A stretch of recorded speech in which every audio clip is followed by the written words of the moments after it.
আমার কাছে মনে হয় দেশ সবার উপরে, দেশের জন্য যেটা ভালো হয় সেই ধরনের চিন্তাই ক্রিকেট বোর্ড করবে। সেখানে যদি আমার টিমে এই ধরনের সিচুয়েশন আসে, নিশ্চিতভাবেই আমি এটা অ্যালাউ করব না। তার ফর্মটা আসছে না, ওই খারাপ সময়টা কাটিয়ে ওটা একটা সময়ের ব্যাপার। তো সেই সময়টা এখনও আমাদের আছে। আসলে যখন একটা দল চ্যাম্পিয়ন হতে চায় তখন তাদের এই ধরনের এনভায়রনমেন্টটা শো করতে হয়। আমি যদি বলি, শান্ত কিন্তু গতকালকে চমৎকার ক্যাপ্টেন্সি করেছে। আপনারা যদি দেখেন বলিং হ্যান্ডেলিংটা যেভাবে করেছে, কারণ নর্মালি এই ধরনের ম্যাচ হওয়ার পরে যখন 120-30 রানে খেলা হয়, টিম কিন্তু মোরালি ডাউন থাকে।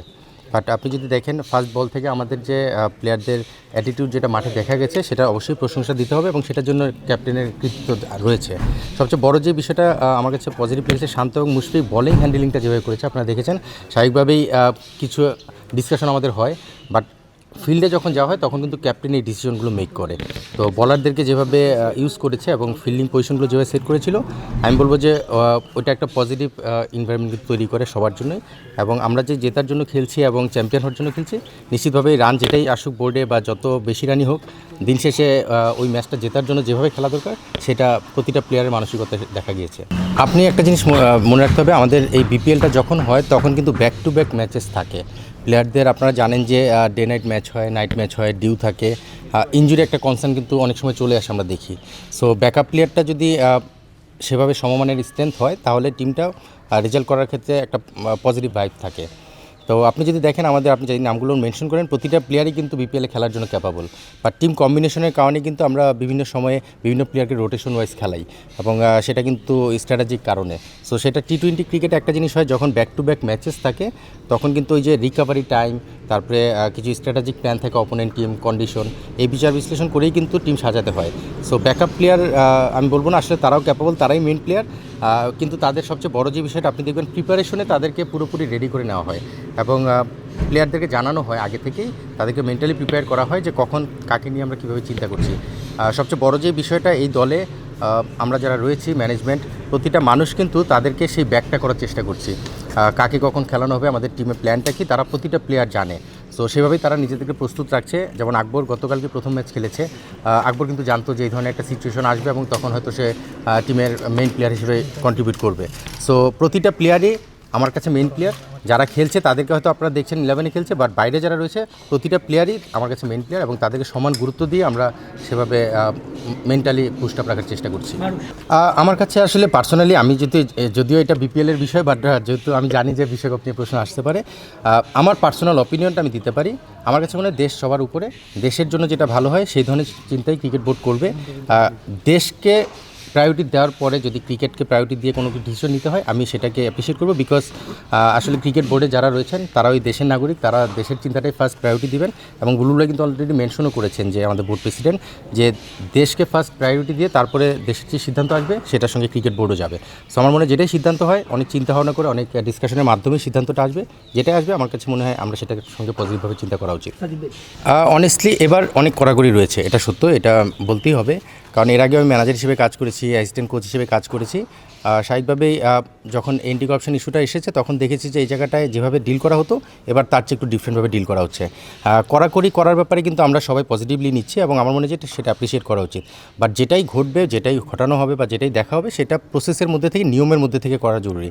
আমি আসলে এন্টি কারাপশনের ঢাকার যে বিষয়টা কালকে দেখলাম, প্রেস মিট করেছে ওনারা, তো এখানে যে বিষয়গুলো শুনেছি বা দেখেছি, এই বিষয়টা সম্পর্কে আমি খুব ডিটেল বলতে পারবো না। বাট সেটা যদি আমাদের এন্টি কারাপশন ইউনিটের গাইডলাইন অনুযায়ী বা তাদের প্রসেসের মধ্যে থেকে হয়, সেটাকে আমি ইগনোর করার কোনো সুযোগ নেই।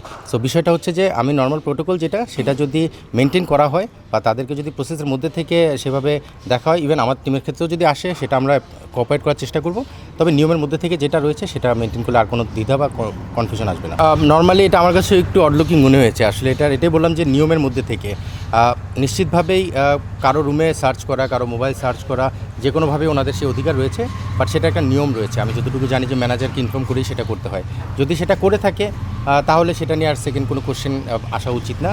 আর খেলার মধ্যে যদি বেস্ট 11-এ খেলছে, প্যাড আপ করে যদি কেউ ব্যাটসম্যান রেডি থাকে, তার ব্যাপারে কোনো যদি অ্যাজ এ হেড কোচ আমার কাছে যদি কখনো কোনো কোশ্চেন আসে, তার কাছে যদি অ্যান্টি কারাপশন আসতে চায়, সেটা নিশ্চিতভাবে ম্যানেজারের থ্রু হয়ে আমার কাছে আসতে হবে। এবং সেখানে যদি আমার টিমে এই ধরনের সিচুয়েশন আসে, নিশ্চিতভাবেই আমি এটা অ্যালাউ করবো না। That's for sure. আমি এটার জন্য যেভাবে স্ট্রিক্টলি ফলো আপ করা উচিত সেটা করবো। ম্যাচ শেষে ওনারা অবশ্যই সেটা ফলো আপ করতে পারেন।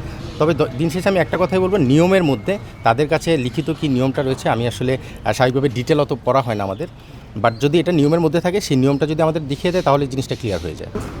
আসলে অভিযোগগুলো কিন্তু আমরা মিডিয়ার মাধ্যমে জানতে পারছি, বিভিন্ন টিম তাদের জায়গা থেকে হয়তো অভিযোগগুলো উপস্থাপন করছে। আমাদের টিমে এখন পর্যন্ত আমরা সেই ধরনের কোনো অভিযোগ পাইনি বা আমাদের টিমে এই ধরনের কোনো সিচুয়েশন আমাদের ফেস করতে হয়নি। সো যখন পর্যন্ত আসলে নিজের সঙ্গে কোনো কিছু না ঘটে তখন সেটা সম্পর্কে খুব বেশি ব্রিফলি বলা কঠিন। সো আমাদের জায়গা থেকে আমাদের যে প্রোটোকল, আমাদের যে নিয়ম রয়েছে, আমাদের ম্যানেজমেন্টে স্পেশালি ঝরু ভাই ম্যানেজার হিসেবে সেটা চমৎকারভাবে লুক আফটার করছেন। As a head coach even captain Shanto, আমাদের সাইড থেকে যেটা প্রোটোকল যেভাবে করা উচিত আমরা সেটাই মেনটেন করার চেষ্টা করছি। সো আমরা আসলে এখন পর্যন্ত সেই ধরনের কোনো সিচুয়েশন ফেস করিনি।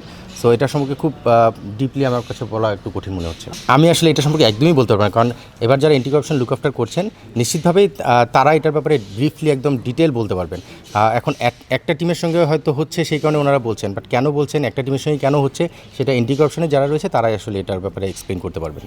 ফর্মের যে বিষয়টা, টি-20 ক্রিকেটে পজিশনের উপর অনেক সময় অনেক কিছু ডিপেন্ড করে, কে কোন পজিশনে খেলছে, তাদের টিমের স্ট্র্যাটেজি কী থাকে, তাদের টিমের এনভায়রনমেন্ট কী থাকে, এটার উপর অনেক সময় ডিপেন্ড করে। আপনি স্বাভাবিকভাবে আমাদের টিমে ওয়ার্ল্ড কাপের দুজন প্লেয়ার রয়েছে, তামিম এবং সাকিব। তামিমও খুব একটা ছন্দে নেই, বাট আমি একটা জিনিস বিলিভ করি, মাত্র আমাদের 6টা ম্যাচ গিয়েছে, আরও 4টা ম্যাচ মিনিমাম রয়েছে এবং নিশ্চিতভাবে আমরা আশা করি যে তার চেয়েও বেশি ম্যাচ আমরা খেলবো। সো তামিমের ফর্মে ফেরাটা একটা সময়ের ব্যাপার। ওয়ার্ল্ড কাপে যাওয়ার আগে যে ম্যাচগুলো রয়েছে তামিম সেটা নিয়ে কাজ করছে এবং আমরাও স্বাভাবিকভাবে টিম ম্যানেজমেন্টের সাইড থেকেও সেটা নিয়ে কাজ করছি। আমার বিশ্বাস যে যারাই অফ ফর্মে রয়েছে তারা সেই ফর্মটা ফিরিয়ে আনার জন্য এখনও সময় রয়েছে, কারণ টি-20 ক্রিকেটে কিন্তু 1-2টা ম্যাচ ভালো খেললেই কিন্তু আবার কনফিডেন্স বা রিদমটা ফিরে পাওয়া যায়। তবে টি-20 ক্রিকেটে একটা জিনিস লক্ষ্য করতে হবে, যারা টপ অর্ডারে ব্যাটিং করে তাদের অনেক সময় কিন্তু টিম স্ট্র্যাটেজির কারণে, ডিফারেন্ট প্ল্যানের কারণে অনেক সময় তারা ফেল করে। বাট আমি আসলে এটা নিয়ে খুব বেশি ওয়াইড হতে চাই না, বিকজ এখনও হাফওয়ে বাকি টুর্নামেন্টের, এবং নিশ্চিতভাবেই তারা ফিরে আসার জন্য হার্ডওয়ার্ক করছে এবং সেটা দেখাও যাচ্ছে। তামিম বা সাইফের কথা আমরা বলতে পারি, তারা কিন্তু হার্ডওয়ার্ক করছে, নিজেরা প্রিপারেশন নিচ্ছে। অনেক সময় হয় না যে একটা ক্রিকেটার অফ মুডে থাকে বা যে কোনো কারণে হোক তার ফর্মটা আসছে না, ওই খারাপ সময়টা কাটিয়ে ওঠা একটা সময়ের ব্যাপার। তো সেই সময়টা এখনও আমাদের হাতে আসে, বিশ্বাস করি যে তারা অবশ্যই ফর্মে ফিরে আসবে। এটা হয় কি, টিম অকশনের মাধ্যমে হয় বা ড্রাফটের মাধ্যমে হয়, এবার অকশনের মাধ্যমে হয়েছে। টিমগুলো যখন প্লেয়ারদেরকে পিক করে, সেই প্লেয়ারদের পিক করার পরে তাদেরকে নিয়ে তাদের টিমগুলো কী স্ট্র্যাটেজি সাথে সেটা সেই টিমই বলতে পারবে। বাট ইন্ডিভিজুয়াল প্লেয়ারের হাতে খুব বেশি চিন্তা করার সুযোগ থাকে না। টিমের প্রায়োরিটি জায়গা থেকে অনেক সময় টিমের জন্য খেলতে হয়, প্ল্যানের সঙ্গে অংশীদার হতে হয়। সো সেই জায়গা থেকে প্লেয়ারদের যখন যেখানে অপরচুনিটি আসে সেটাই আমার মনে হয় যে বেস্ট ট্রাই করা উচিত এবং ট্রাই করছে তারা। বাট আসলে ফ্র্যাঞ্চাইজি ক্রিকেটে এটা বলা যাবে না যে আমি এজ এ ওপেনার আমাকে ওপেনই করতে হবে বা আমি 4 নম্বরেই খেলে আমাকে 4 নম্বরেই খেলাতে হবে, এভাবে আসলে ওইভাবে বলা যায় না। যেটা ঢাকা প্রিমিয়ার লিগে হয়তো টিম যেহেতু নিজের চয়েসটা থাকে, নিজের অপশনটা থাকে, সেটা ডিফারেন্ট। বাট আপনি যেটা বললেন যে ওয়ার্ল্ড কাপে আমাদের যে প্লেয়াররা রয়েছে তাদের পজিশনটাই যদি তারা খেলতে পারে, তাদের কনফিডেন্সটা ভালো নিয়ে তারা যাওয়ার সুযোগ পায়। বাট আমার মনে হয় যে বিপিএলে এর চেয়ে বাইরে কিছু বলার নেই, তখন যেখানে সুযোগ পাবে সেখানেই তাদের কনফিডেন্সটা নিয়ে যাওয়া উচিত। অনেস্টলি যদি আমাকে জিজ্ঞেস করেন, আমি গতকালকে থেকে এই বিষয়টা সম্পর্কে কিছুটা জানা শুরু করেছি ম্যাচের পরে। আমি তার আগে একদমই নোটিস করিনি, কারণ আসলে স্বাভাবিকভাবে আপনারা জানেন যে আমরা একটা লম্বা ব্রেকের পরে এসেছি, পরপর 2টা ম্যাচ ছিল, আমি টিম নিয়ে একটু বেশি চিন্তাভাবনাই করি হয়তো, সেই কারণে আমি সোশ্যাল মিডিয়া একদমই ফলো করা হয়নি। বাট কালকে আমি খেলার পরে দেখলাম যে শান্তকে ওই প্রশ্নটা করা হয়েছিল, তো সেখানে শান্ত চমৎকারভাবে বলেছে আসলে আমরা প্লেয়ার যারা রয়েছি, ফর্মার প্লেয়ার বলি, কারেন্ট প্লেয়ার, আমরা যে দেশের জন্য যারা খেলেছি বা ইভেন আমাদের ডোমেস্টিক ক্রিকেটেও যারা খেলে, প্লেয়াররা সম্মানটা আশা করে সেই সম্মানটা থাকা উচিত। এখন কেন কোন পরিপ্রেক্ষিতে উনি বলেছেন বা তামিম কী স্ট্যাটাস দিয়েছে এটা সম্পর্কে আমি খুব বেশি জানি না। সো যদি এরকমটা হয়ে থাকে, এটা আমরা আসলে ক্রিকেটার আরেকটু সম্মান আশা করি সবার কাছ থেকেই। সেটা নিশ্চিতভাবে আমাদের বোর্ডের যারা রয়েছেন বা ক্রিকেটকে যারা আমাদের গাইডেন হিসেবে ফলো আপ করেন তাদের জায়গা থেকে আরেকটু সচেতন হওয়া উচিত আমার কাছে মনে হয়। এটা খুব ইম্পর্ট্যান্ট। আসলে আমরা যখন আমি লাকিলি ন্যাশনাল সিলেক্টর থাকার কারণে বিষয়গুলো সম্পর্কে একটু ডিটেল জানি, তার আগেও এস গ্রুপ সিলেক্টর ছিলাম, বাট ন্যাশনাল সিলেক্টর 1 বছর থাকার কারণে এই ওয়ার্কলোড বিষয়টা সম্পর্কে আমি মোটামুটি ভালোই জানা রয়েছে। এবং আমি যখনই টিমে কাজ করি, ফর এক্সাম্পল আমি আবহানিতে যখন কাজ করেছি, নাইদ্রানা আমাদের টিমে ছিল, সেখানে তার ওয়ার্কলোড ম্যানেজমেন্টের ব্যাপারে আমি খুব কনসার্ন ছিলাম। এবং আমার একটা জায়গায় আমি হ্যাপি যে আমার টিমে ইফতি রয়েছে, যে ট্রেনার, বাংলাদেশ টিমের ট্রেনার, এখন ফিজিও রয়েছে সানি, যে আমাদের বাংলাদেশ টিমের ফিজিও ছিল এবং এখন প্লেয়ারদের সঙ্গে কাজ করছে ডিরেক্টলি। তো তাদের সঙ্গে আমার এটা ফুল কোঅপারেশন থাকে এবং কোঅর্ডিনেশন থাকে যে কীভাবে আমরা তাদেরকে ম্যানেজ করবো এবং তাদের ব্যাপারে প্রায়োরিটি দিয়ে কীভাবে টিমের সঙ্গে ম্যাচ আপ করানো যায়। সো তাদের ওয়ার্কলোড ম্যানেজমেন্ট পাশাপাশি টিম ডিমান্ড, দুইটাকে আমরা ম্যাচ আপ করে কীভাবে এগিয়ে নিয়ে যাওয়া যায়, তারাও যেন ফিট থাকে, আমার টিমেও যেন বেনিফিটেড হয়, সেই জায়গাটা লুক আফটার করার চেষ্টা করি। সো নিশ্চিতভাবেই এটা প্রতিটা ফ্র্যাঞ্চাইজির টিমই হয়তো চিন্তা করে, বাট আমি লাকি যে আমার টিমে দুজন ন্যাশনাল টিমের ফিজিও ট্রেনার থাকার কারণে তাদের সঙ্গে আমার এই জিনিসটা খুব ক্লোজলি অবজারভেশনের মাধ্যমে আমরা কোঅর্ডিনেশন করার চেষ্টা করি। সো আমার টিমে সেটা 100% লুক আফটার করা হয়। তামিমের সঙ্গে আমার অ্যাটাচমেন্টটা আপনারা জানেন যে একদম অনেক আগে থেকেই, যখন ন্যাশনাল টিমে আসে তার আগে থেকে, আন্ডার-19 থেকে। সো তামিমের সঙ্গে আমার অ্যাটাচমেন্ট খুবই ভালো। তামিমের সঙ্গে আমার কথাও হয়েছে এবং হয়, আমাদের আড্ডাও হয় ভালো। সো আমার মনে হয় যেটা সময়ের ব্যাপার। টি-20 ক্রিকেটে আসলে অফ ফর্মে যেতেও সময় লাগে, আপনার ফর্মে আসতেও সময় লাগে। আপনার সাহেবজাদা ফারহানের 2 ম্যাচ খারাপ করার পরেও কিন্তু অনেকে অনেক কথাবার্তা বলেছে বা চিন্তা করেছে। লাস্ট ম্যাচে 50 করে গিয়েছে, শ্রীলঙ্কায় যে ওখানে প্রথম ম্যাচে 50 করেছে। সো টি-20 ক্রিকেটটা আসলে এরকমই, মানে অফ ফর্মটা কিছু সময় গেলে সেটা থেকে ফিরে আসতে just matter of time. So আমার মনে হয় যে তামিম সেটার জন্য চেষ্টা করছে, ওর মেন্টাল এবং ফিজিক্যাল টেকনিক্যাল প্রতিটা জায়গায় ওয়ার্কআউট করছে। সো এটা সময়ের ব্যাপার। আর সাকিবের আপনার একটা বিষয় জানেন যে সাকিব একটু রিদমের বাইরে ছিল, বিকজ তার একটা ইনজুরি কনসার্ন ছিল, সেটা থেকে ফিরে এসে রিদমটা পেতে সময় লাগছে। বাট সোফার এখন পর্যন্ত কিন্তু রিদমটা মানিয়ে নিয়েছে। আপনি গতকালকে ম্যাচেই যদি দেখেন, আমি বলবো যে এর আগের ম্যাচের সঙ্গে কম্পেয়ার করলে কিন্তু বেটার রিদমে ছিল। সো সাকিবও ইনশাল্লাহ ফিরে আসছে রিদমে। সো আমার এই 2 প্লেয়ার সম্পর্কে আমি এটাই বলতে পারি। একদম যে করে না সেটা বললে মিথ্যা বলা হবে, ভুল বলা হবে।